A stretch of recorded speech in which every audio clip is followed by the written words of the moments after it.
नमस्ते दोस्तों, एक बार फिर से आपके अपने YouTube चैनल मेरी कहानियां पर स्वागत है। नमस्कार दोस्तों, आप देख रहे हैं कायनात स्टोरी चैनल। मैं एक बहुत ही ज़रूरतमंद औरत थी क्योंकि कुछ ही समय पहले मेरे पति का देहांत हो गया था। जब मेरी डॉक्टर नंद जीजा ने मुझे अस्पताल में नर्स की नौकरी दिलवा दी और फिर एक मेल पेशेंट के कमरे में मेरी ड्यूटी लगा दी तो मैंने उसे मना किया क्योंकि मैं एक विधवा थी। पर जीजा कहने लगी, फिक्र की बात नहीं है, वो कोमा में है। मैं उस आदमी के कमरे में रहकर उसका ख्याल रखने लगी। पर जब भी मैं सुबह सोकर उठती तो मेरे और उस बेहोश मरीज के कपड़ों पर पीले रंग के दाग दिख रहे होते। फिर एक दिन मुझे दूसरी नर्स पूछने लगी, तुम्हें एक रात का कितना मिल जाता है? ये सुनकर मुझे बहुत गुस्सा आया, पर मैं बर्दाश्त कर गई।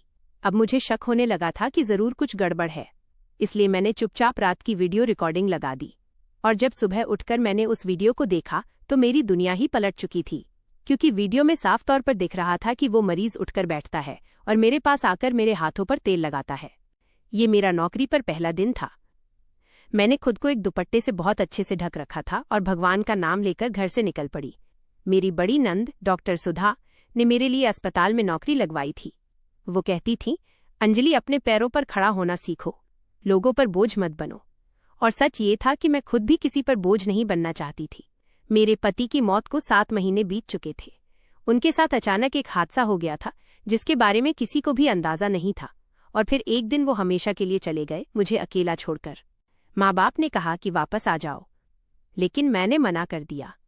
मैंने कहा, नहीं, मैं अपने ससुराल से वापस नहीं आना चाहती, क्योंकि मेरी 3 भाभियां थीं और मैं बहुत अच्छे से जानती थी कि मायके में रहने वाली लड़कियों या फिर एक विधवा औरत का वजूद किस तरह से ये समाज तोलता है। आज जब मैं अस्पताल पहुंची तो सुधा ने कहा, तुम्हारी ड्यूटी कोमा वाले मरीज के कमरे में है। मैं जरा सा रुकी। एक मर्द पेशेंट? सुधा ने नरमी से कहा, वो बेहोश है अंजलि, तुम्हें उससे कोई खतरा नहीं है और तुम्हारी सुरक्षा की जिम्मेदारी मेरी है। मैंने सिर हिला दिया और कुछ कहे बिना ही उस कमरे की तरफ बढ़ गई। मेरे दिल में अजीब सा भार महसूस हो रहा था, लेकिन मुझे खुद पर भरोसा भी था। अंदर दाखिल हुई तो देखा कि एक लंबा चौड़ा खूबसूरत नौजवान बिस्तर पर बिना किसी हलचल, बिना किसी हरकत के पड़ा हुआ था। उसके चेहरे पर अजीब सा सुकून था, जैसे कि वो बरसों से सो रहा हो। उसे देखकर मुझे बहुत ज्यादा अफसोस हुआ। हे भगवान, इस पर अपनी कृपा करना। अभी इसकी उम्र ही क्या है? बस 24-25 साल की होगी। इसकी कितनी जिंदगी अभी बाकी है? मेरे दिल से उसके लिए प्रार्थना निकली, शायद इसलिए क्योंकि मेरा पति भी बिल्कुल उसकी ही उम्र का और उसके जैसा ही दिखता था। लंबा, हैंडसम, कम बोलने वाला। और वो भी एक दिन इसी तरह से अचानक मुझे छोड़कर चला गया और हमेशा के लिए खामोश हो गया। मैं उस पेशेंट के पास बैठ गई। मेरी भगवान में बहुत आस्था है और इसी वजह से मैंने भगवान के कुछ भजन धीमी आवाज में गाने शुरू कर दिए। कमरे में सुकून छा गया था। कुछ देर तक मैं उसके पास बैठी रही और फिर उठकर उसके आसपास का जायजा लेने लगी। वहां पर कुछ भी करने के लिए नहीं होता था, इसलिए मैंने सोचा सो जाती हूँ। मैंने खुद से कहा और फिर मेरी आंख लग गई। सुबह जब मेरी आंख खुली तो शरीर में बहुत ही थकान सी महसूस हो रही थी, लेकिन दिल निश्चिंत था। लेकिन जैसे ही मैंने अपने कपड़े सही किए तो मुझे कुछ पीले रंग के धब्बे नजर आए। यह देखकर मैं घबरा गई। ये कैसे और कहां से? रात को तो कुछ भी नहीं हुआ था। मैंने तुरंत सुधा से बात की। दीदी, मेरे कपड़ों पर कोई अजीब सी चीज लगी है। मैं नहीं जानती कि ये क्या है, लेकिन अजीब बात है। ये सुनते ही वो जैसे आग बबूला हो गई। अंजलि, तुम्हें कोमा वाले पेशेंट के कमरे में लगवाना मेरी बहुत बड़ी गलती थी। अगर तुम इस तरह की बातें करोगी तो फिर मेरी नौकरी भी खतरे में पड़ जाएगी। लेकिन दीदी, मैंने तो अभी कुछ कहा ही नहीं है, बस पूछा है कि। उन्होंने बीच में टोक कर कहा, बस कोई बात किसी से मत करना और अपने काम से काम रखो। मैं खामोश हो गई, लेकिन दिल में एक सवाल पैदा हुआ, क्या वाकई में मैं गलत कर रही थी? क्या सच में सिर्फ कुछ पूछ लेना ही गुनाह हो गया था? कुछ घंटे के बाद जब मैं नर्सिंग रूम में गई तो वहां 2 नर्सें आपस में हंस रही थीं। एक ने मुझे देखा और कहा, रात का मुआवजा अच्छा मिला होगा, है ना? मैं हक्का बक्का रह गई। मुआवजा? क्या मतलब? दूसरी नर्स ने तंजिया हंसी हंसते हुए कहा, अरे नया नया चेहरा है, अभी समझ नहीं आया होगा। मैं शर्म से जमीन में गड़ गई। मेरे पास कोई जवाब ही नहीं था। कुछ लम्हों के लिए ऐसा लगा जैसे मेरी आंखों के सामने अंधेरा छा गया हो। जब सुधा दीदी ने गुस्से में मुझे चुप करवाया और वो नर्सें अजीब तरह के कमेंट छोड़कर हंसने लगी तो मेरे लिए कुछ भी बदला हुआ नहीं था, बस थोड़ा ज्यादा साफ हो गया था। मुझे अंदाजा हो चुका था कि ये जगह जितनी साफ दिखाई देती है उतनी है नहीं। अगले दिन जब ड्यूटी शीट देखी तो मेरा नाम फिर उसी कमरे के साथ लिखा था, यानी कि अब मेरी हमेशा के लिए ड्यूटी वहीं के लिए बन चुकी थी, माइनस कोमा वाले पेशेंट का कमरा। दीदी, मेरी ड्यूटी किसी और जगह लगवा दीजिए, मैंने आराम से पूछा। वो चेयर पर बैठी हुई फाइल पलट रही थी। क्यों, अब क्या दिक्कत हो गई है? बस थोड़ी परेशानी हो रही है। वो मरीज मर्द है ना? उनकी आवाज बुलंद हो गई। मैंने तुम्हें वहां खुद लगाया है और ये सबसे आसान ड्यूटी है। ना कोई शोर, ना भीड़ भाड़, और वो आदमी भी कोमा में है। ना कुछ देखता है और ना सुनता है। इससे तुम सुरक्षित भी बनी रहती हो। अगर बार बार जगह बदलती रहोगी तो फिर सबको शक होगा। हालात को समझने की कोशिश किया करो। मैं खामोश हो गई। उनकी बात में वजन था और हालात वो तो मेरे खिलाफ ही थे। कुछ दिनों में ही मेरा रूटीन बन गया। शाम के वक्त अस्पताल आती, ड्रेस पहनती, अटेंडेंस लगाती और सीधा उस कमरे में चली जाती। कमरे का दरवाजा बंद होता, रोशनी धीमी रखती और मशीनों की धीमी बीप की आवाज हर तरफ फैली रहती। पेशेंट का नाम फाइल पर आदित्य सिंह राठौर लिखा था। मैं फाइल देख चुकी थी। वो एक ही जगह लेटा रहता, उसकी पलक तक नहीं हिलती। कुछ दिन बाद एक दिलचस्प बात हुई। सफाई के दौरान मुझे कमरे की दराज खुली हुई मिली। अंदर एक पुरानी घड़ी, एक गंगाजल की बोतल और एक छोटी सी डायरी नुमा नोटबुक थी। मैंने वो नोटबुक खोली तो उसमें सिर्फ खाली पन्ने थे, लेकिन आखिरी पन्ने पर एक छोटी सी बात लिखी थी, खामोशी सब कुछ सुन लेती है। मैंने वो बात कई बार पढ़ी। उसमें एक अजीब सा असर था, जैसे कि किसी खामोश चीख की गवाह हो। अगली रात मैं कमरे में आई तो नर्स रूम में एक नर्स दिखाई दी। उसका नाम गार्गी था। उसने मुझे देखा, नजर चुराई और बड़बड़ाई, यही है शायद। मैंने सुना पर अनसुना कर दिया। रात को हमेशा की तरह मैंने बाकी पेशेंट्स को दवाइयां दी, टेम्परेचर चेक किया और वापस अपनी ड्यूटी वाले रूम में आ गई। मैं आज अपने साथ एक बहुत अच्छी किताब लेकर आई थी। मैंने सोचा कि मैं पढ़कर आदित्य को सुनाऊंगी, क्योंकि कोमा में जो मरीज होता है वो कम से कम सुन तो सकता ही है ना, और वो बेचारा न जाने कब से इसी हाल में लेटा होगा। मैं काफी देर तक उसे किताब पढ़कर सुनाती रही और फिर धीरे धीरे मुझे अजीब सी थकान महसूस होने लगी। मैंने सोचा कि कुछ देर के लिए झपकी ले लेती हूँ, लेकिन जब मैं जागी तो 3 घंटे गुजर चुके थे। मुझे झटका लगा। उसी वक्त मुझे ड्रिप लगानी थी। मैंने तुरंत ही अपना काम पूरा किया। एक दिन ऐसा हुआ कि वार्ड बॉय कमरे में आया और बोला, बाहर आपको डॉक्टर सुधा बुला रही हैं, कुछ डॉक्यूमेंट्स पर साइन लेने हैं। मैंने अपने हाथ के दस्ताने उतारे और बाहर निकलने ही लगी थी कि मुझे ऐसा लगा कि कमरे का दरवाज़ा लॉक हो गया है। क्या इसे तुमने लॉक किया? मैंने वार्ड बॉय से पूछा। नहीं मैडम, दरवाज़ा तो खुद ही बंद हुआ। इसमें ऑटो लॉक सिस्टम है, उसने बेफिक्री से जवाब दिया। मुझे शक सा हुआ, मगर फिर खुद को समझा लिया कि शायद वाकई सिस्टम ही ऐसा हो। कुछ दिनों बाद एक और नर्स आई, श्वेता। वो मेरे पास आकर बोली, आपको पता है वो मरीज 5 महीने से इसी हालत में है। 5 महीने? मैंने हैरत से दोहराया। हाँ, और कोई उसे देखने भी नहीं आता।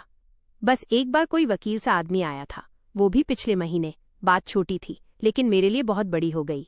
ऐसा कैसे हो सकता है कि 1 करोड़पति पेशेंट, वो भी इतना जवान, और कोई भी देखभाल के लिए नहीं? मैं अगली रात उसके हाथों को ध्यान से देख रही थी तो उसके नाखून कटे हुए थे, दाढ़ी भी अच्छे से बनी हुई थी, जैसे कि किसी ने अभी कुछ समय पहले ही उसका ख्याल रखा हो। मैंने उसकी पलकों को ध्यान से देखा तो वहां पर एक बार मुझे हल्की सी हलचल दिखाई दी।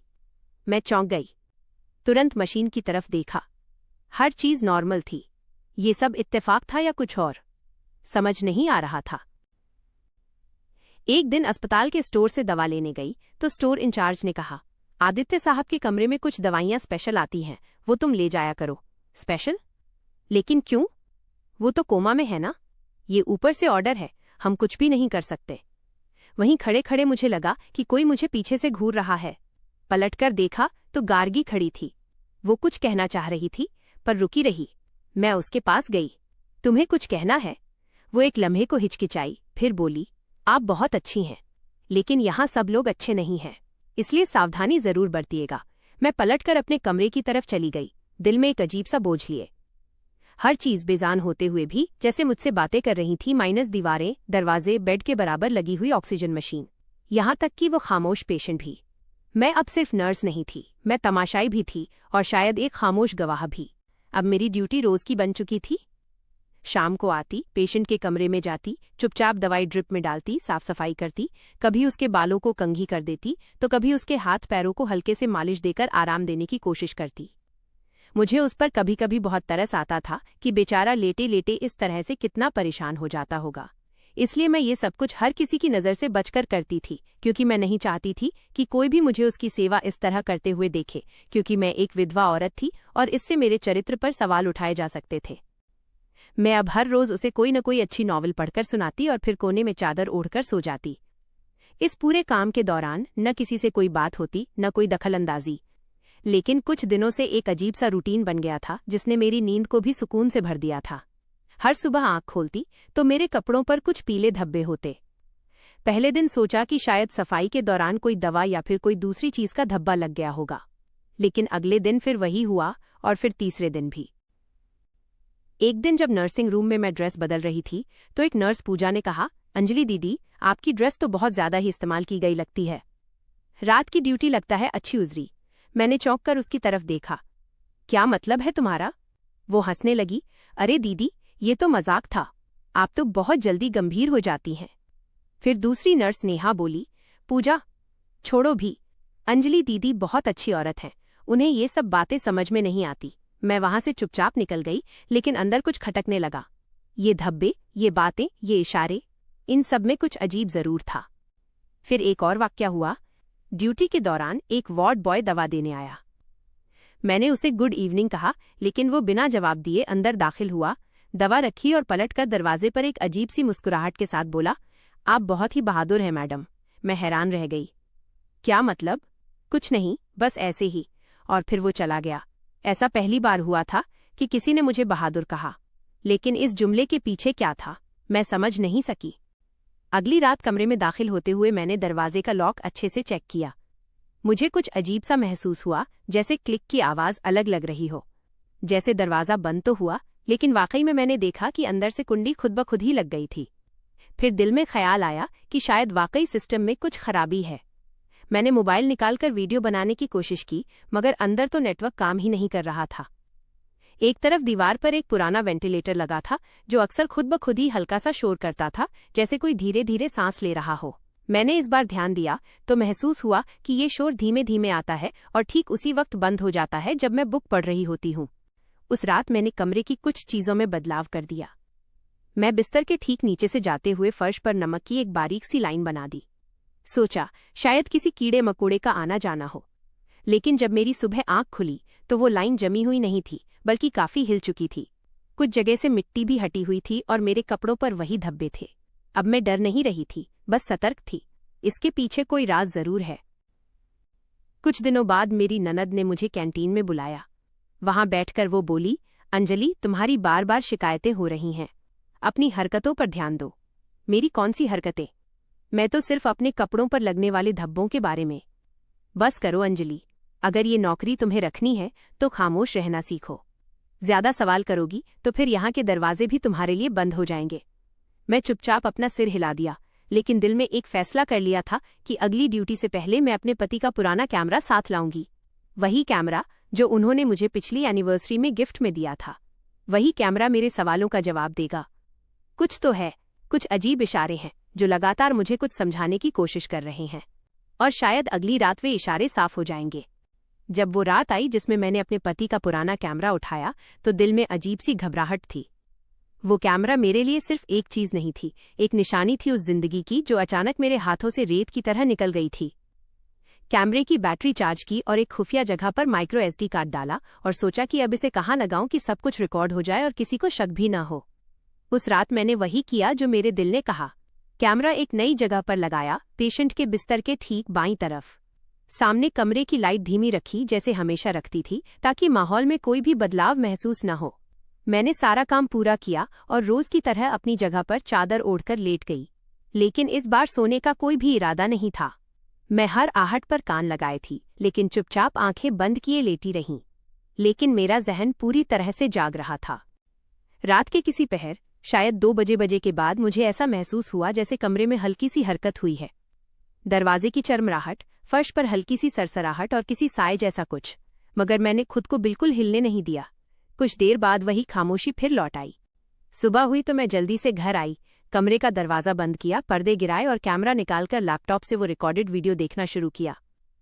जैसे ही वीडियो चली मैंने खुद को सख्ती से कुर्सी पर बिठाया, क्योंकि मुझे अंदाज़ा था कि जो कुछ नज़र आने वाला है वो शायद मेरी बर्दाश्त से बाहर हो। वीडियो की शुरुआत हमेशा की तरह ही थी। मैं नॉवल पढ़ रही थी और फिर एक तरफ जाकर लेट गई। वक्त गुजरता रहा और फिर कुछ देर बाद वीडियो में वो पल आ गया जिसने मेरे अंदर की सारी हवा खींच ली। पेशेंट, जिसे आदित्य सिंह राठौर के नाम से जाना जाता था, धीरे धीरे अपने बिस्तर से उठा। कोई हिचकिचाहट नहीं, जैसे हर रात वो ये सब करता हो। उसने पहले बैठकर अपनी गर्दन दाएं बाएं घुमाई, जैसे कि बंधी हुई कोई पट्टी खोल रहा हो। फिर उसने धीरे से चप्पल पहनी और कमरे में चलने लगा। वीडियो में उसकी चाल में पूरी तरह से होशो हवास नजर आ रही थी। वो कमरे के कोने तक गया, फिर पलटकर मेरे पास आया। कुछ लम्हों तक वो मेरे चेहरे को देखता रहा। मेरा सिर चादर से ढका हुआ था और मैं वीडियो में साफ नजर आ रही थी, बेखबर गहरी नींद में। फिर उसने मेरी चादर का किनारा धीरे से हटाया, मेरे बालों को छुआ, जैसे किसी अपने को धीरे से जगाने की कोशिश कर रहा हो। ये शायद सिर्फ देखने की इच्छा हो। फिर उसने अपने पेशेंट वाले कपड़ों की जेब में हाथ डाला और न जाने उसमें ऐसा क्या था कि उसने अपनी एक उंगली मेरी नाक से कुछ इंच की दूरी पर रखी और कुछ देर तक वहीं रखी, फिर उसे हटा लिया। इससे मुझे इतना समझ आ गया कि वो या तो मेरी सांसें चेक कर रहा है या मुझे कुछ महसूस करवा रहा है। फिर उसने पास में रखी कुर्सी उठाई और उसे मेरे पास रख दिया। दराज खोली और उसमें से वो तेल की पुरानी शीशी निकाली जो कई दिनों से वहीं रखी थी। कुर्सी पर बैठकर उसने मेरे हाथों को बहुत नरमी से थामा और उस पर तेल लगाना शुरू कर दिया। धीरे धीरे वो मसाज करता रहा, जैसे ये रोज की आदत हो। उसने मेरे पैरों पर भी वही तेल लगाया। ये सब इतनी खामोशी से हो रहा था कि मुझे कुछ भी समझ में नहीं आ रहा था, या शायद मैं बेहोश थी। कुछ लम्हों बाद उसने मेरे हाथ को थामे रखा। उसके चेहरे पर एक अजीब खामोश सा सुकून था, जैसे वो किसी गहरे दर्द से निकलकर अब शांति की ओर बढ़ रहा हो। फिर बिना किसी जल्दबाजी के उसने शीशी वापस दराज में रखी, चप्पल उतारी, कुर्सी वापस अपनी जगह रखी और आकर बेड पर लेट गया, उसी पोजीशन में जैसे वो हमेशा लेटा होता था। मैंने वीडियो रोक दी। मेरे हाथ कांप रहे थे, दिल तेजी से धड़क रहा था।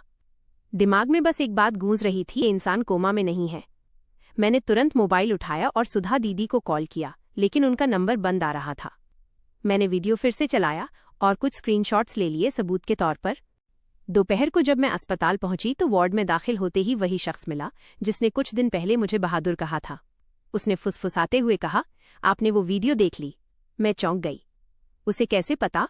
वो आगे कुछ नहीं बोला, बस गर्दन झुकाकर वहां से चला गया। मैं समझ गई कि यहाँ और भी लोग हैं जो सब जानते हैं मगर चुप हैं। मैं सीधा सुधा दीदी के ऑफिस गई, दरवाज़ा खटखटाकर अंदर गई और बिना कुछ कहे मोबाइल उनके सामने रख दिया, वीडियो चला दी। वह पूरी वीडियो चुपचाप देखती रहीं। जब वीडियो खत्म हुई तो उन्होंने मोबाइल मेरी ओर वापस धकेला और कहा, ये सब नकली है, शायद तुम्हें सपना लगा हो। तुम्हारी वीडियो अस्पताल के मैनेजमेंट पर सवाल उठा रही है। तुम अपनी नौकरी खुद खतरे में डाल रही हो। मैंने दृढ़ता से कहा, ये सपना नहीं है, ये हकीकत है, और अब ये बात मुझ तक नहीं रहेगी। उन्होंने कठोर लहजे में कहा, अंजलि, इस वक्त तुम बहुत जज्बाती हो, बेहतर होगा कुछ दिन की छुट्टी ले लो। मैंने जवाब दिया, नहीं, मैं अपनी ड्यूटी पर आऊंगी, वहीं उसी कमरे में। वो मुझे घूरती रह गई और मैं ऑफिस से निकल आई। शाम को जब मैं स्टोर रूम से दवाइयां लेने गई तो एक नर्स मेरे पास आई और धीरे से बोली, वो इंसान जो बेड पर है सिर्फ सोता नहीं है, वो देखता है और सुनता भी है। मैंने पूछा, तुम्हें कैसे पता? वो बोली, कभी कभी जब मैं कुछ वहां करती हूं तो वो मुस्कुराता था। मैं उसी दिन समझ गई थी कि कुछ सही नहीं है। अब मेरे सामने सिर्फ एक रास्ता बचा था, अगली रात उसके सामने सच्चाई रखना। मैंने वीडियो बार बार देखा, हर बार ये उम्मीद लेकर कि शायद ये नज़र का धोखा हो, कोई टेक्निकल खराबी, कोई फ्रेम कट गया, कुछ तो ऐसा हो जिससे लगे कि मैं गलत हूं। लेकिन हर बार हकीकत और साफ हो जाती। वो इंसान जिसे दुनिया कोमा का पेशेंट समझ रही थी पूरी तरह से होश में था। उसकी आंखों की हरकत, उसके शरीर की गतिविधि, उसका सारा व्यवहार, सब उसके होश में होने का सबूत दे रहे थे। जब वो मेरे हाथों पर तेल लगा रहा था, उसके चेहरे पर जो सुकून था वो बनावटी नहीं था, जैसे वो किसी पूजा में लीन हो। और यही बात मेरी उलझन को और गहरा करती जा रही थी। इस बार मैंने और भी सबूत जमा किए। बेड की चादर से एक धब्बा साफ करके टिश्यू में रखा, दराज में रखी शीशी की तस्वीर ली और हर लम्हे को अपने नोट्स में दर्ज किया। मेरी नीयत सिर्फ सच तक पहुंचना था, न बदनामी का डर, न किसी से लड़ाई। अगले दिन मैं फिर सुधा दीदी के पास गई। दरवाज़ा बंद था। मैंने हल्की दस्तक दी। वो अंदर बैठी फाइलों में खोई थीं। मैंने कहा, दीदी, आपको एक बार और वीडियो दिखानी है। उन्होंने नजर उठाई। अंजलि, तुम बाज नहीं आओगी।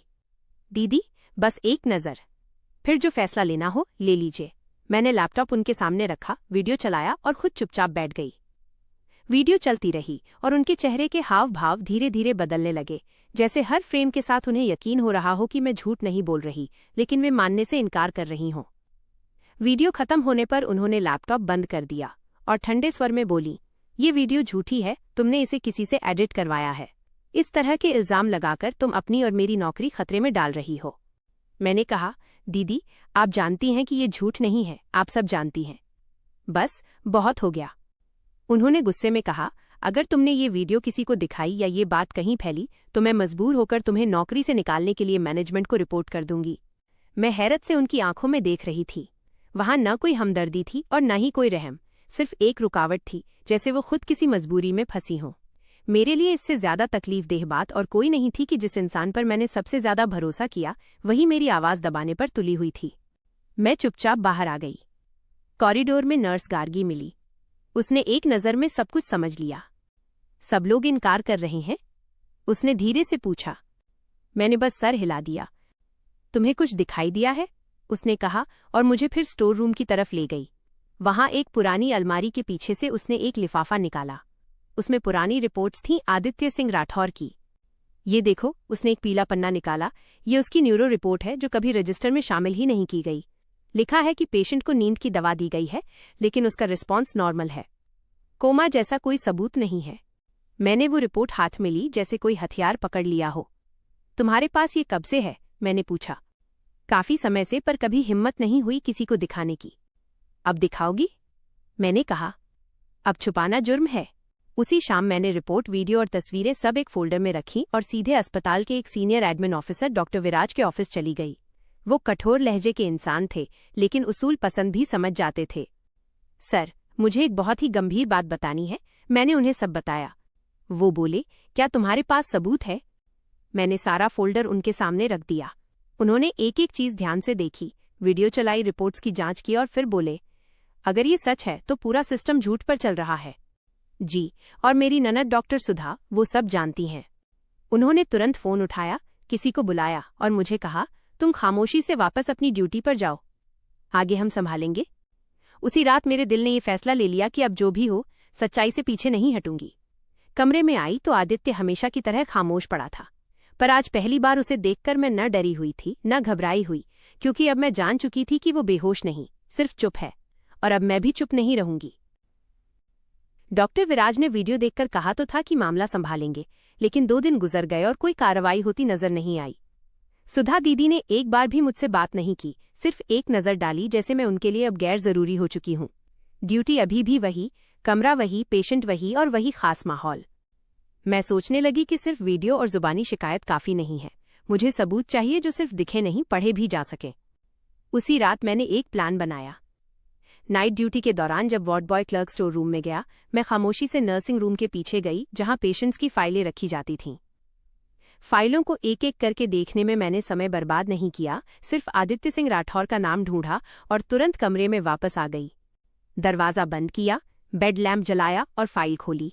पहले पन्ने पर लिखा था, patient deep coma, monitored 3 months. ये वही बात थी जो सब कहते आए थे, लेकिन अगले पन्ने पर एक और कागज चिपका हुआ था, जैसे जल्दी में जोड़ा गया हो। उस पर एक छोटा सा नोट लिखा था, नाम Aditya Singh Rathore, condition stable, under protective observation. Aditya Singh Rathore, ये नाम अब ऐसा लगने लगा जैसे मैं पहले भी सुन चुकी हूँ। कुछ महीने पहले मेरे पति के साथ जब मैं एक जगह पर गई थी, तब उसने बताया था कि आदित्य सिंह राठौर एक बहुत बड़ा बिजनेसमैन है। रियल एस्टेट, टेक्सटाइल और बहुत सारे इंस्टीट्यूशंस, हर जगह उसी का नाम था। मैं और पन्ने पलटने लगी। रिपोर्ट्स में कुछ चीजें गायब थीं, जैसे कोई जानबूझकर जानकारी छुपा रहा हो।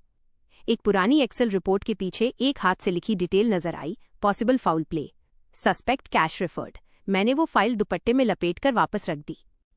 अब दिमाग में एक नया सवाल था, अगर ये इंसान इतना पावरफुल है तो फिर इसे यहाँ क्यों छुपाया गया है, और कौन चाहता था कि ये कभी न जागे? अगले दिन मैंने अस्पताल की पुरानी नर्स सरिता दीदी से बात करने का फैसला किया। वो सुबह की शिफ्ट में आती थीं और बीते 20 साल से ये काम कर रही थीं। अस्पताल की दीवारों जैसी खामोश, लेकिन सब कुछ जानने वाली। कैंटीन में चाय लेते हुए मैंने पूछा, दीदी आप आदित्य के बारे में कुछ जानती हैं? वो लम्हा भर रुकी। क्यों पूछ रही हो? बस ऐसे ही। कुछ रिपोर्ट्स अजीब हैं और वो ऐसा पेशेंट नहीं लगता जैसा बताया जाता है। उन्होंने इधर उधर देखा, फिर धीरे से बोली, तुम्हें कोई धमकी तो नहीं मिली? अभी तक नहीं, मगर सच जानने की सजा कब तक दूर रहती है। सरिता दीदी थोड़ी देर खामोश रही, फिर धीरे से बोली, ये इंसान कुछ महीने पहले जहर खाने के केस में आया था। इसकी हालत बहुत नाजुक थी लेकिन ये बच गया। पुलिस में रिपोर्ट दर्ज हुई लेकिन अगले ही दिन कार्रवाई बंद कर दी गई। क्यों? मैंने पूछा। कहा गया कि फैमिली को शक है कि ये अपनी जान लेने की कोशिश कर रहा था, मगर वो खुदकुशी नहीं थी अंजलि। मैंने उसके कपड़ों पर निशान देखे थे और सबसे बढ़कर जब वो होश में आया था तो खुद बोलकर उसने कहा था कि मुझे मेरे अपने मारना चाहते हैं। फिर ये सब छुपाया क्यों गया? क्योंकि उसने खुद कहा था कि उसकी जिंदा होने की खबर बाहर नहीं जानी चाहिए। उसने कहा, मुझे मरने के करीब समझकर जो चेहरे बेनकाब हो रहे हैं उन्हें पूरी तरह बेनकाब होने दो। मैं दंग रह गई। तो वो कोमा में नहीं था? नहीं बेटी, उसने सिर्फ एक ड्रामा किया है ताकि असली मुजरिम सामने आए। आपने ये बात किसी को नहीं बताई? हमेशा सोचा कि ऐसा करूं, फिर वही डर, नौकरी की सुरक्षा का। लेकिन तुम्हें वो हिम्मत है जो हम में नहीं थी।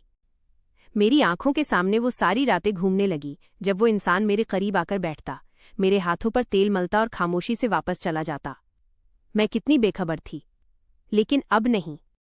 वो वापस वार्ड में आई और कमरे का दरवाज़ा बंद करके कुछ देर उसके चेहरे को देखा। वो हमेशा की तरह वैसे ही बिना हरकत के पड़ा था, पर अब उसकी खामोशी समझ आने लगी थी। मैंने खुद से कहा, तुम सोते नहीं हो, तुम सब देखते हो और अब मैं भी तुम्हें देख रही हूं।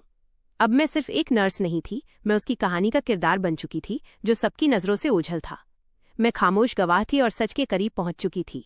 सरिता दीदी की बातें मेरे दिमाग में गूंज रही थीं। वो जो कुछ कहकर गई थी वो बस राज नहीं थे, एक भारी जिम्मेदारी भी थी।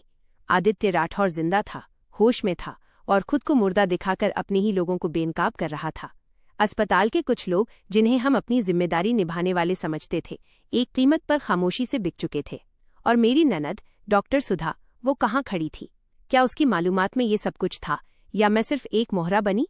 दिल चाहा कि उसे फिर से टटोल लूं, सवाल करूं, मगर अब मैं जान चुकी थी कि मेरे सवाल उसे नहीं, उस इंसान से होने चाहिए जिसने खुद को मुर्दा जाहिर किया है, जिसने मुझे रातों रात अपने पास बिठाया और खामोशी से तमाशा देखता रहा। उस दिन मैंने अपनी ड्यूटी पूरी की, किसी से बात नहीं की, ना किसी का सामना किया। दिल में बस एक ही सोच थी, माइनस आज बात करनी है, आज पर्दा उठना है। मैं अस्पताल के मंदिर गई, माथा टेका, प्रार्थना की और फिर चेंजिंग रूम में ड्रेस पहनने गई। आज मैंने अपने पति की दी हुई वो घड़ी पहनी जो मैं सिर्फ खास मौके पर पहनती थी। दिल में मजबूत इरादा था, कमजोरी नहीं। कमरे में दाखिल हुई तो हमेशा की तरह दरवाज़ा बंद करने से पहले मैंने गार्गी को बाहर देखा। वो थोड़ी दूरी पर खड़ी मुझे ही देख रही थी। मैंने धीरे से सिर हिलाया और वो पलट गई। दरवाजा बंद हुआ। कमरा अंधेरे में डूबा हुआ था, सिर्फ मॉनिटर की नीली रोशनी दीवार पर हल्की सी रंगत डाल रही थी। मैं धीरे धीरे बेड के करीब गई।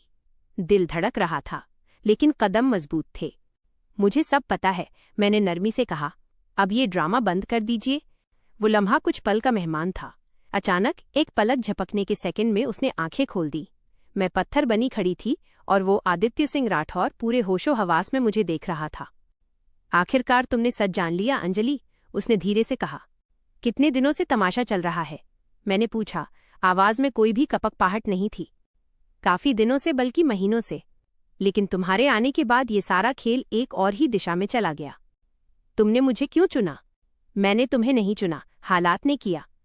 तुम्हारी फिक्र, तुम्हारी खामोशी, तुम्हारी अच्छाई, तुम्हारा ये मिजाज, ये सब खुद बखुद मेरे लिए भरोसे का कारण बन गया। और सुधा? मैंने पूछा। वो भी सब जानती है? नहीं, सुधा को सिर्फ इतना पता है कि मैं जिंदा हूं। बाकी कहानी उसके लिए भी छुपा ली गई है। लेकिन वो खुद को सुरक्षित रखना जानती है। तुम्हारी खामोशी मेरे लिए मुश्किल थी। तुम जानते थे कि मैं क्या कह रही हूं, फिर भी खामोश रहे। वो लम्हे भर को चुप रहा, फिर बोला, मैं मजबूर था। अगर किसी पर भरोसा करता तो सब कुछ बर्बाद हो जाता। तुम पर भी शक था, लेकिन तुमने खुद ही सब साफ कर दिया। अब क्या चाहते हो? सच का पूरा चेहरा दिखाना चाहता हूं। मेरे अपने करीबी भाई बहन, बिजनेस पार्टनर्स, सब ने मुझे खत्म करने का प्लान बनाया। जहर दिया, गाड़ी के ब्रेक फेल करवाए और फिर अस्पताल में एडमिट करवा के मेरी मौत की खबर फैला दी। और तुमने चुपचाप सब सह लिया, यहां छुपकर रहना मंजूर किया। नहीं अंजलि, मैंने वक्त को खरीदा है। यहाँ से बाहर हर चीज़ खतरनाक है, लेकिन अंदर से मैं एक एक चीज़ को नोट कर रहा हूँ। मेरे वकील, मेरे खुफिया गार्ड्स और कुछ वफादार लोग पूरी रिपोर्ट तैयार कर रहे हैं। सिर्फ एक खास वक्त का इंतजार है। और तब तक मैं क्या करती रहूं? अब तुम्हें कुछ नहीं करना है। तुम सिर्फ मेरी सच्चाई की गवाह बन चुकी हो। मैं कुर्सी खींचकर उसके पास रखी और बैठ गई। मैं कोई तमाशा देखने वाली नहीं हूं आदित्य। मैंने इस अस्पताल की दीवारों के पीछे बहुत कुछ सहा है, और जो कुछ होगा उसमें मेरा भी हिस्सा होगा। वो मुस्कुराया। तुम्हारा हिस्सा तो सबसे मजबूत है। शायद इस कहानी की शुरुआत तुम ही हो। हम खामोश हो गए। कमरे में सिर्फ मशीनों की हल्की आवाज बाकी रह गई। मैं उस रात सोई नहीं, वो भी नहीं। पहली बार 2 जागते हुए इंसान उस कमरे में एक साथ थे, बिना पर्दे, बिना झूठ के। सुबह हुई तो बाहर रोशनी थी, मगर मेरे अंदर पहली बार सुकून था, क्योंकि अब मेरे सामने कोई पर्दा नहीं था। जब आदित्य ने नरमी से कहा, मैं जानता था कि तुम सब समझ जाओगी, तो मेरे कदम खुद ब खुद पीछे हटे। उसके लहजे में तसल्ली थी, मगर मेरे दिल में भारी गुस्सा उभरने लगा। मैंने गहरी सांस ली और बिना किसी झिझक के कहा, तुमने मेरे भरोसे का फायदा उठाया। तुमने मुझे हर रात इस कमरे में रखा, अपनी सच्चाई छुपाकर मुझे तमाशा बनाया। वो कुछ देर खामोश रहा, फिर धीरे से बोला, नहीं अंजलि, मैंने तुम्हें आजमाया। किसी इंसान के किरदार को परखने के लिए वक्त लगता है, और मैं हर कदम पर देख रहा था कि कौन मेरी गैर मौजूदगी में वफादारी निभाता है। तुमने वो सब किया जिसे कोई वैल्यू भी नहीं करता। मैं रुख मोड़ा, जैसे अपनी नाराजगी को छुपाना चाहती थी, लेकिन सच यही था कि उसकी बातों में भी वजन था। मुझे अपनी खुददारी की कुर्बानी नहीं देनी थी, लेकिन ये भी मानना पड़ा कि जो इंसान इतनी बड़ी साजिश के खिलाफ अकेला खड़ा हो, वो किसी पर भी तुरंत भरोसा नहीं कर सकता। तुम्हें कब पता चला कि मैं शक करने लगी हूँ? मैंने पूछा। उसी दिन जब तुमने मेरा हाथ झटका। उस रात मैंने पहली बार तुम्हारी आंखों में भरोसे की जगह सवाल देखे थे। मैं कुर्सी पर बैठ गई। आदित्य अपनी उसी पोजीशन में लेटा रहा, मगर उसकी आंखों में वो गहराई थी जो सच छुपाने वालों में नहीं होती। तुम इस सब से क्या निकालना चाहते हो? मैंने साफ शब्दों में पूछा। इंसाफ, और उसकी जमानत जो मेरे लिए खड़ी हुई जब सबने मेरा साथ छोड़ दिया। वो बात मेरे दिल में जैसे तीर की तरह लगी। एक लम्हा आया कि मैंने सोचा, क्या वाकई मेरा होना इतना खास हो गया था? मैंने कुछ नहीं मांगा, ना कुछ माना, मगर फिर वही ख्याल आया, शायद भगवान ने मुझे एक मकसद के लिए यहाँ भेजा था। अब तुम क्या करने वाले हो? मैंने बात आगे बढ़ाई। मेरी लीगल टीम मेरे दस्तखत का इंतजार कर रही है। जैसे ही मैं पूरी तरह से अस्पताल से निकलने के काबिल हो जाऊंगा, मेरे भाई बहनोई और 2 पार्टनर्स के खिलाफ क्रिमिनल केस फाइल हो जाएगा। सब कुछ कानूनी तरीके से होगा। और अस्पताल का क्या? यहाँ तो सबने खामोशी खरीद ली है। डॉक्टर विराज मेरा आदमी है, वही मेरा खास था। उसे भी भरोसा दिलाना मुश्किल था, मगर अब वो सब कुछ संभाल रहा है। सुधा को भी बाहर निकलना होगा। बस वक्त का इंतजार है। वो मेरी ननद है, मैंने अचानक कहा। मुझे समझ नहीं आता वो इस सब में क्यों खामोश रही। आदित्य ने नरमी से कहा, शायद वो सिर्फ सुरक्षित रहना चाहती थी। वो कुछ लोग जालिम नहीं होते, सिर्फ कमजोर होते हैं। वो जवाब मेरे दिल को चुभ गया था, सच था, लेकिन उसे एक्सेप्ट करना मुश्किल था। तुम्हें कैसे पता कि मैं तुम्हारे साथ हूं? मैंने अचानक पूछा। तुम यहाँ बैठी हो, यही काफी है। उसकी आंखों में मुझे साफ साफ देख रही थी। उसकी नज़र में कुछ पाने की इच्छा नहीं थी, बल्कि शुक्रिया था। उसी रात जब मैं अस्पताल से निकली तो पहली बार मैंने अपने दिल में सुकून महसूस किया। मैंने नर्सिंग रूम पर जाकर अगले 3 दिन की ड्यूटी का वक्त बदलवाया। इरादा था कि इन 3 दिनों में वो हर चीज़ देखूं, सुनूं और नोट करूं जो इस साजिश का हिस्सा हो सकती थी। अगले दिन सरिता दीदी को अपने भरोसे में लिया। उसने कहा, अगर कुछ भी हो, अगर कोई भी तुमसे सवाल करे, तो बस ये कहना कि अंजलि पेशेंट की प्राइवेसी का ख्याल रख रही है। उन्होंने मेरी बात के जवाब में अपना पर्स खोला और अंदर से पुराना फ़ोन निकाला। यह उस दिन का है जब उसके भाई पहली बार यहाँ आए थे। मैंने उस दिन इसमें कुछ रिकॉर्डिंग सुरक्षित कर ली थी। मैं हमेशा सोचती रही कि कब दूं, लेकिन अब वक्त आ गया है। मैंने फ़ोन लिया। रात को घर जाकर उसकी ऑडियो चेक की। आदित्य के भाई की आवाज़ थी, माइना, ये कमबख्त अभी तक मरा क्यों नहीं है? डॉक्टर को और डोज बढ़ानी होगी। जायदाद के कागजात पर दस्तखत किए बिना मर गया तो सारा का सारा प्लान बर्बाद हो जाएगा। मेरे हाथ एक और सबूत लग गया। मैंने वो क्लिप कॉपी करके सुरक्षित कर ली। अगली सुबह मैंने आदित्य को सुनाई। उसने खामोशी से सुनी, आंखें बंद कर लीं और कहा, और खेल खत्म होने को आ गया है। मैंने कहा, नहीं, अभी एक कदम बाकी है। कौन सा? तुम्हारा सामने आना, उन सबके सामने जिन्होंने तुम्हें मुर्दा समझकर तुम्हारा हिस्सा बांट लिया। वो मुस्कुराया, धीरे से बोला, तो मेरा साथ दोगी? अब मैं पीछे नहीं हट सकती। हम दोनों जानते थे ये सिर्फ साजिश नहीं थी, एक नई हकीकत की शुरुआत थी। और उस हकीकत में मेरा किरदार खत्म नहीं हुआ था, बल्कि अब शुरू हुआ था। जब मैंने आदित्य को वो ऑडियो सुनाई, उसकी पलकें भी नहीं झपकी, जैसे वो हर बात पहले से जानता हो। मगर उस लम्हे के बाद उसकी खामोशी बदल गई थी। अब वो बार बार नोटिस देखता, कॉल्स करता, फाइलों की चेकिंग करवाता, जैसे एक जंग का आखिरी प्लान बाकी हो और वो उसे खुद पूरा करना चाहता हो। मैं सिर्फ देख रही थी, सुन रही थी और सीख रही थी। ये वो दिन थे जब मुझे एहसास हुआ कि कोई इंसान अगर अकल और सब्र से काम ले तो पूरी दुनिया की साजिश भी उसे तोड़ नहीं सकती। कमरे में अक्सर उसके वकील आते, खुफिया दस्तावेजों पर दस्तखत लिए जाते और व्हाट्सएप पर खुफिया मैसेज एक दूसरे को भेजे जाते। मैंने एक दिन पूछा, क्या ये सबसे सुरक्षित तरीका है? आदित्य ने जवाब दिया, यही सुरक्षित है। वो लोग मुझसे ज्यादा समझदार हैं, लेकिन लापरवाह जरूर हैं। उनकी मक्कारी ने उन्हें बेनकाब कर दिया है। उसी शाम जब मैं ड्यूटी खत्म करके निकलने ही वाली थी, एक गाड़ी खामोशी से अस्पताल के पिछले दरवाजे पर आकर रुकी। गाड़ी से 2 आदमी निकले, एक के हाथ में लैपटॉप बैग था। वह अंदर आया और सीधा आदित्य के कमरे में दाखिल हो गया। मैं समझ गई ये फाइनल कार्रवाई की शुरुआत थी। अगले दिन अस्पताल के बाहर मीडिया तैनात खड़ी थी, लेकिन कोई चिल्लाहट नहीं, कोई शोर शराबा नहीं था। खामोशी से पुलिस की 2 गाड़ियां आईं और 3 लोगों को अस्पताल के अंदर के रास्ते से हिरासत में लेकर निकल गईं। उनमें वही 2 चेहरे शामिल थे जो मैंने आदित्य की फाइल में दस्तखत करते देखे थे। बाद में पता चला 1 महीने की रिकॉर्डिंग, गवाहों के बयान और फाइनेंशियल ट्रांजैक्शन की सारी फाइलें तैयार की गई थीं। आदित्य ने सब कुछ अपने हाथ में रखा और आखिरी लम्हे तक किसी पर यह जाहिर नहीं होने दिया कि वह कब, कहां और कैसे वार करेगा। शाम को जब मैं हमेशा की तरह पेशेंट की फाइल अपडेट कर रही थी तो डॉक्टर विराज ने मुझे बुलाया। तुम्हारे लिए एक खास मैसेज है, उन्होंने कहा और मुझे एक सफेद लिफाफा थमा दिया। मैंने उसे खोला तो अंदर एक सादा सा नोट था। उसमें सिर्फ 2 बातें लिखी थीं। कल सुबह मैं अस्पताल छोड़ रहा हूं। तुमने मेरी जिंदगी बचाई है। आदित्य डैस। मेरे लिए यह 2 वाक्य आम नहीं थे। मैंने एक सफर देखा था और ऐसा लगा कि उसका पहला पड़ाव अब खत्म हो रहा था। अगली सुबह आदित्य एक खास रास्ते से पूरी सुरक्षा के बीच अस्पताल से निकल गया। उसके जाने के बाद कमरा खाली खाली लगने लगा, जैसे दीवारों पर लटके कैलेंडर रुक गए हों, जैसे ऑक्सीजन मशीन की आवाज़ अब सिर्फ शोर बन गई हो। मेरी ड्यूटी तो चलती रही, मगर दिल वहीं कहीं अटका रह गया था। सुधा दीदी से 2 बार मुलाकात अस्पताल के कॉरिडोर में हुई। उन्होंने नजरें झुकाकर कहा, मुझे अंदाजा नहीं था कि ये मामला इतना संगीन है। शायद मैं वक्त पर कुछ बोलती तो बेहतर होता। मैंने कोई शिकायत नहीं की, सिर्फ इतना कहा, वक्त अगर सच बोल दे तो हम सब चुप रह जाते हैं। कुछ दिन बाद जब सब कुछ नॉर्मल हो गया, एक दोपहर में अपने कमरे में बैठी थी, कपड़े तय कर रही थी, तभी दरवाजे पर दस्तक हुई। गार्गी खड़ी थी, हाथ में एक छोटा सा सफेद लिफाफा था।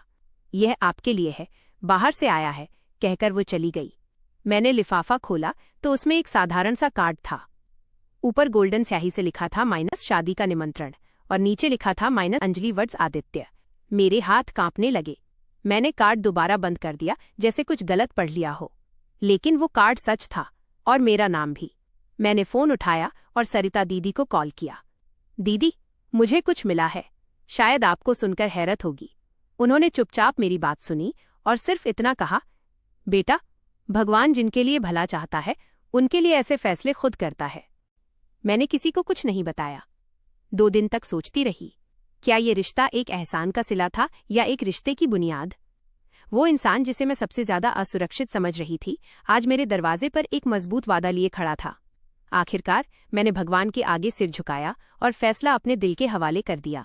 अब एक और कदम उठाना था, मगर यह कदम जिंदगी की तरफ था। वो कार्ड कई दिन मेरे तकिए के नीचे रखा रहा। मैं उसे बार बार खोलती, पढ़ती और फिर रख देती। आदित्य का फैसला मेरे लिए हैरान कर देने वाला नहीं था, लेकिन ये सोचना कि मैं वाकई उसकी नई शुरुआत का हिस्सा बन सकती हूँ, ये मेरे लिए आसान नहीं था। मैंने कई रातें भगवान से बातें करते हुए गुजारी, अगर ये रिश्ता मेरे हक में है तो मेरे दिल को सुकून दे दो, अगर नहीं है तो मुझे मना करने की हिम्मत दे दो। मैं अकेली थी मगर कमजोर नहीं। अब जो फैसला करना था वो जज्बात पर नहीं, अकल और ईमान पर करना था।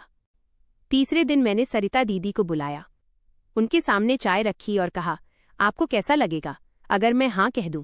वो थोड़ी देर चुप रहीं, फिर बोली, अंजलि, तुमने उस आदमी को उस वक्त इज्जत दी जब दुनिया ने उसे मरा हुआ समझ लिया था। अगर वो तुम्हें जिंदगी की इज्जत देना चाहता है तो ये तुम्हारा अधिकार है। मैंने उनकी बात सुनकर सिर झुका लिया। अगले दिन मैंने फोन उठाया, आदित्य के वकील का नंबर मिलाया और सिर्फ इतना कहा, मेरा जवाब हाँ है, मगर मेरी कुछ शर्तें भी हैं। वकील ने कहा, मैं उन्हें सब बता दूंगा। शाम तक आदित्य की तरफ से मैसेज आ गया, तुम्हारी हर बात मुझे दिल से कबूल है। शादी साधारण तरीके से होगी और रिश्ता सिर्फ इज्जत पर कायम होगा। इस जवाब ने मेरे दिल को एक नरमी दी। मैंने लाल दुपट्टा निकाला, वही जो मेरी पहली शादी में मुझे पहनाया गया था। उसमें कई पुरानी यादें थीं, मगर आज उसमें एक नया मोड़ जुड़ने जा रहा था।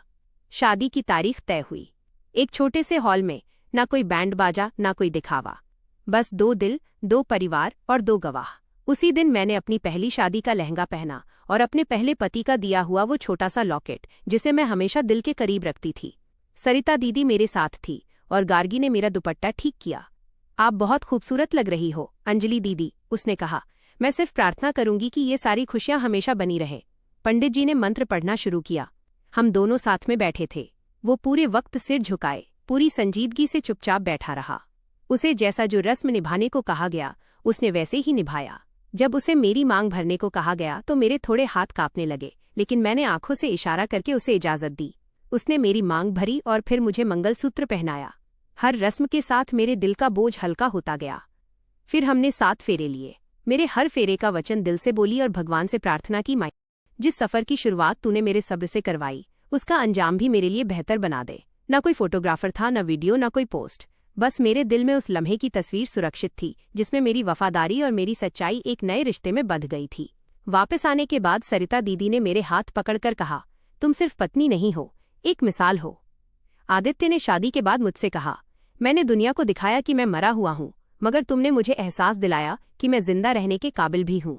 तुमने जिस तरह से मेरा ख्याल रखा, मेरे बारे में सोचा, मेरे अकेलेपन को हर रोज दूर करने की कोशिश की, उसी ने मेरे दिल में तुम्हारे लिए एक खास जगह बना दी। मैंने मुस्कुराकर कहा, तो इसलिए तुम रोज मेरे हाथ पैर की मालिश करते थे? उसने थोड़ा शर्माते हुए कहा, हाँ, क्योंकि मुझे हर बार एहसास होता था कि तुम मेरे लिए कितनी मेहनत करती हो और थक जाती हो। बस उसी के लिए एक छोटी सी कोशिश करता था और कुछ नहीं। हमने कोई हनीमून प्लान नहीं किया, किसी दूसरे देश की सैर पर नहीं निकले। अगले दिन हम दोनों एक साथ मंदिर गए, वहां जाकर पूजा की, गरीबों में कपड़े बांटे, सब कुछ एक साथ किया, जैसे 2 आम इंसान जो एक गैर मामूली मुश्किल से गुजरकर अब साधारण तरीके से जिंदगी जीने की कोशिश कर रहे थे। मेरी जिंदगी के इम्तिहान खत्म नहीं हुए थे, लेकिन अब मुझे अकेले उनका सामना नहीं करना था। ये शादी किसी एहसान का बदला नहीं थी, ये 2 रास्तों का मेल था जो अलग अलग चलते चलते एक मोड़ पर आकर एक साथ हो गए।